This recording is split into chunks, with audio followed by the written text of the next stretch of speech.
সালামু আলাইকুম সম্মানিত ভিউয়ার্স, একটা ইন্টারেস্টিং পোস্ট দেখলাম কয়েকদিন আগে সোশ্যাল মিডিয়াত, যে গাদা নিয়া কি গাদা সামহাও একটা গাদা একটা বিল্ডিং ঘর ছাদের উপরে উঠে গেছে। তো বিষয় হইলো গাদায় তো ফাল জানে না, টফকি জানে না কি আপনার। তো গাদা নাম তো গেলাম নামাটা বিষয় নাই, বিষয় হইলো যে হাইলাইট করছেন গাদাটারে উফরে খেতে হইছে। অনেক গাদা হল আছে নাকি আমরা সমাজও কি তা তো আপনার এরা উফরে উঠে গেছে, কিন্তু এরারে লাম তো কিলান এটা তো তারা জানে না, ফাল জানে না, কিন্তু তারা উপরে তুই চেক কোন গাদা হলে কি আমরা ওটা হইলো মেন কোয়েশন।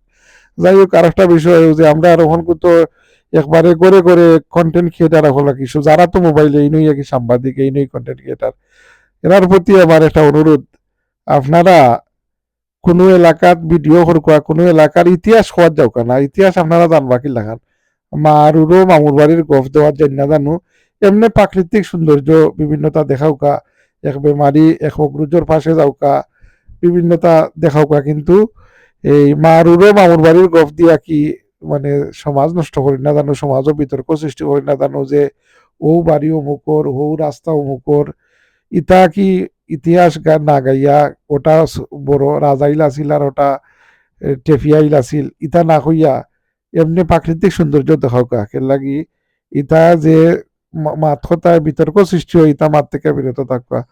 যে সকালবেলার দনি তুই ফকির সুন্দর বেলার আইকা বেটার দোয়াও নিলাই। اللهم امين.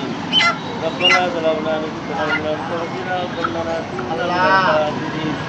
رب العالمين يا الله তোমার বান্দার চিন্তা করা তুমি কবুল করো আল্লাহ। আল্লাহ